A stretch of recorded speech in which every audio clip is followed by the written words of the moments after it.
ഇന്ന് നമുക്ക് ഓസ്ട്രിയൻ ഔട്ട്സ്കേർട്സിലൂടെ ഒരു യാത്ര പോയാലോ? ഞങ്ങൾ എന്തായാലും ദേ പോകാനൊരുങ്ങി. നിങ്ങളും വായോ കൂടെ. നമുക്ക് ഒരുമിച്ച് ഇവിടേക്ക് ഒന്ന് കണ്ടിട്ട് വരാം. നമ്മുടെയൊക്കെ ജീവിതത്തിൽ ഒരുപാട് പേരെ നമ്മൾ ദിവസവും കാണുന്നുണ്ട്. അതിൽ തന്നെ മിക്കവരെയും നമ്മൾ പലതവണ കണ്ടിട്ടുണ്ടാവും. വലിയ പരിചയവും ആത്മബന്ധവും ഒന്നും ഇല്ലെങ്കിലും നമ്മളെ ഒരു ദിവസം കണ്ടില്ലെങ്കിൽ നമ്മളെ പറ്റി തിരക്കുന്നവരുണ്ടാവും.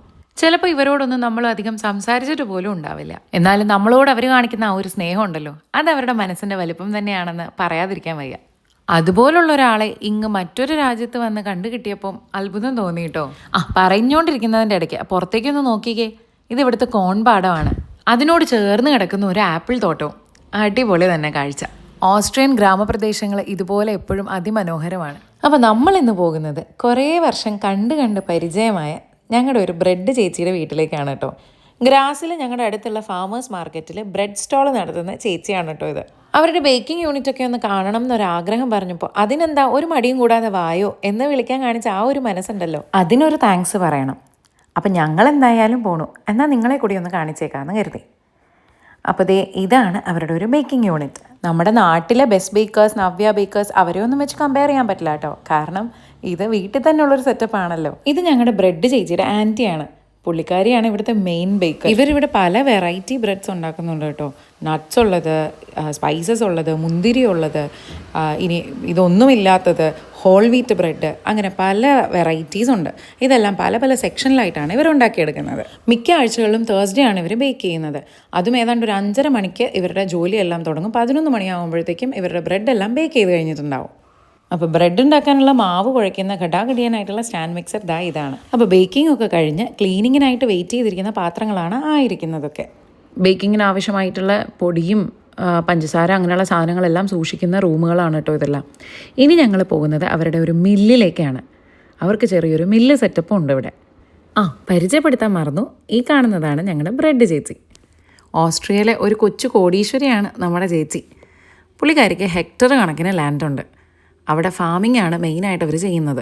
ഗോതമ്പ്, ഡിങ്കൽ, റോഗൻ എന്നൊക്കെ പറയുന്ന ഇവിടുത്തെ ചില ധാന്യങ്ങളൊക്കെയാണ് അവർ ചെയ്യുന്നത്. കൃഷി ചെയ്യുന്ന ധാന്യങ്ങൾ പൊടിക്കാൻ ഉപയോഗിക്കുന്ന മില്ലിലെ മെഷീനാണ് കേട്ടോ അത്. തടിയിൽ തീർത്ത മെഷീൻ. കൊള്ളാമല്ലേ? അവരുടെ വീട്ടിൽ തന്നെ പൊടിച്ചെടുക്കുന്ന പൊടി കൊണ്ടാണ് അവർ ബ്രെഡ് ഉണ്ടാക്കുന്നത്. പിന്നെ പുറത്തും അവർ പൊടിയായിട്ട് വിൽക്കുന്നതുകൊണ്ട്. അങ്ങനെ നടന്നപ്പോഴാണ് ഞങ്ങളിത് ഈ ഒരു സ്പേസ് കണ്ടത്. ചേച്ചി ഒരു മിനി ഗോൾഫ് പ്ലെയറാണ്. അതിന് വേണ്ടിയിട്ടുള്ള വീഡിയോ ഷൂട്ടിങ്ങിനോ അതോ ട്രെയിനിങ്ങിനോ എന്തിനോ വേണ്ടിയിട്ടുള്ള ഒരു സ്പേസാണ് ഇത്. അവരുടെ വീട്ടിലെ ഒരു സ്റ്റുഡിയോ സ്പേസ്. കുറച്ചധികം സംസാരിച്ചു തുടങ്ങിയപ്പോൾ പുള്ളിക്കാരി അപാരമായ ജർമ്മനിലാണ് കാര്യങ്ങൾ പറയുന്നത്. എനിക്ക് മൊത്തത്തിൽ അങ്ങോട്ട് ക്ലച്ച് പിടിച്ചില്ല, എന്നാലും മനസ്സിലാക്കിയെടുക്കാൻ ഞാൻ ശ്രമിച്ചു. പിന്നെ ഞങ്ങൾ പോയത് അദ്വി കാണണം എന്ന് കാത്തിരുന്നൊരു സ്ഥലത്തേക്കാണ്.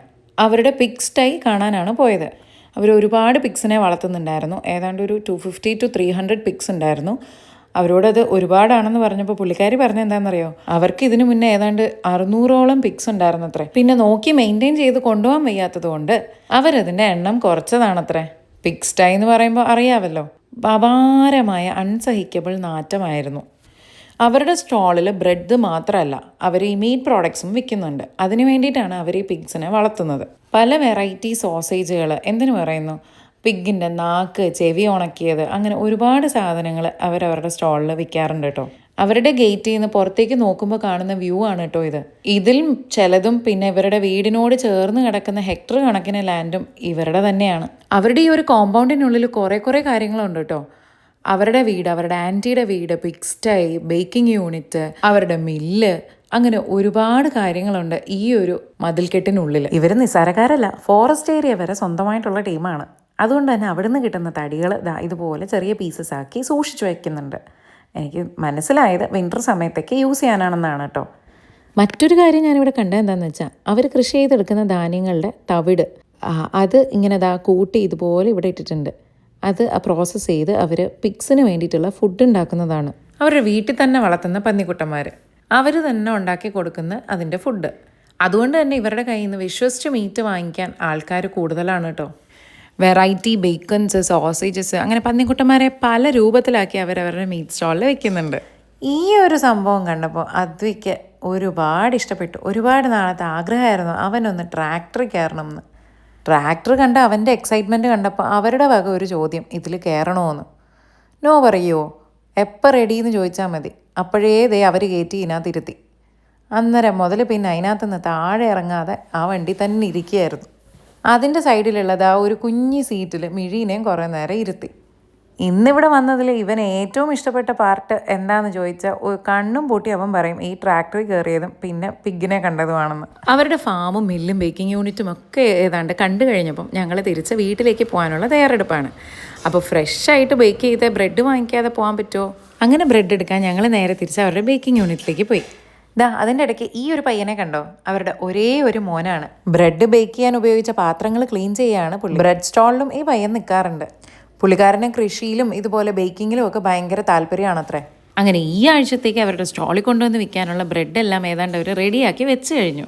തേഴ്സ്ഡേ ബേക്ക് ചെയ്ത് എല്ലാം സെറ്റാക്കി വെക്കുന്ന ഈ ബ്രെഡ്സ് വീക്കെൻഡ്സിലാണ് ഫാമേഴ്സ് മാർക്കറ്റിൽ കൊണ്ടുവന്ന് ഇവർ വിൽക്കാറ്. അവർ നിറച്ച് കറുത്തമുന്തിരിങ്ങ ഇട്ട ഒരു ബ്രെഡ് ഉണ്ടാക്കും. അത് അദ്ദുവിന് ഭയങ്കര ഇഷ്ടമാണ്. അതവർക്കറിയാം. അതുകൊണ്ട് തന്നെ അവരിപ്പോൾ ബേക്ക് ചെയ്ത് ആ ബ്രെഡിൽ നിന്ന് ഒരു പീസ് മുറിച്ച് കൊടുത്തു. പാവം കൈ കുറച്ച് പൊള്ളിപ്പോയി. ബ്രെഡ് നല്ല ചൂടായിരുന്നു. എൻ്റെ ഫേവറേറ്റ് ആയിട്ടുള്ള നട്ട്സ് ബ്രെഡ് തരാനും അവർ മറന്നില്ല. ഇത് മാത്രമല്ല കേട്ടോ, വേറെ കുറേ വെറൈറ്റി ബ്രെഡ്സും ഇവരുടെ സ്റ്റോളിലുണ്ട്. അങ്ങനെ ബേക്കിംഗ് യൂണിറ്റും മില്ലും ബിഗ് സ്റ്റേയും ഒക്കെ കണ്ടു കഴിഞ്ഞ് ഞങ്ങൾ നേരെ തിരിച്ച് വീട്ടിലേക്ക് പോകാനായിട്ട് പോവുകയാണ്. അപ്പോൾ അതിനു മുന്നേ കിട്ടിയ ബ്രെഡ് ഒന്ന് ചൂടോടെ ട്രൈ ചെയ്തേക്കാമെന്ന് കരുതി. ഇവിടെ വന്നിട്ട് കുറച്ചധികം നേരമായേ, അതുകൊണ്ട് തന്നെ വയറ് തിത്തൈ പാടി തുടങ്ങി. കുറേ പറഞ്ഞെങ്കിലും ഇന്ന് അവർ ബ്രെഡ് ഞങ്ങൾക്ക് കോംപ്ലിമെൻ്ററി ആയിട്ടാണ് തന്നത്. ഞങ്ങളുടെ കയ്യിൽ നിന്ന് അവർ പൈസ വാങ്ങിയില്ല. ഞങ്ങൾ ചെന്നത് അവർക്ക് ഒരുപാട് സന്തോഷമായി. അതുപോലെ എല്ലാം ഞങ്ങളെ കൊണ്ടു നടന്ന് കാണിച്ച ആ മനസ്സ് കണ്ടപ്പോൾ ഞങ്ങൾക്കും സന്തോഷമായി. പിന്നെ ഈ കാണുന്നതൊക്കെ അവരുടെ പ്രോപ്പർട്ടിയാണ് കേട്ടോ. പോകാറായപ്പോഴത്തേക്കും ഇന്ത്യയെ പറ്റിയും കേരളയെ പറ്റിയും ഇവിടുത്തെ ആൾക്കാർ, കൾച്ചർ, ആഹാരം, അങ്ങനെ ഒരുപാട് ചോദ്യങ്ങൾ അവർ ഞങ്ങളുടെ അടുത്ത് ചോദിച്ചു. അതിൽ നിന്ന് എനിക്ക് ഒരു കാര്യം മനസ്സിലായി, അവർക്ക് നമ്മുടെ നാട് കാണാൻ വരാൻ ഒരുപാട് ആഗ്രഹമുണ്ടെന്ന്. ഒട്ടും മടി കൂടാതെ തന്നെ ഞാൻ അവരെ കേരളത്തിലേക്ക് ക്ഷണിച്ചു. അങ്ങനെ ഒരുപാട് സന്തോഷത്തിൽ ഞങ്ങൾ നേരെ തിരിച്ച് വീട്ടിലേക്ക് പോവുകയാണ്. അപ്പോൾ വീഡിയോ ഇഷ്ടപ്പെട്ടെങ്കിൽ ലൈക്കും ഷെയറും സബ്സ്ക്രൈബും ചെയ്യാൻ മറക്കരുതേ. അപ്പോൾ മറ്റൊരു വീഡിയോയുമായി നെക്സ്റ്റ് ടൈം കാണാം. ബൈ.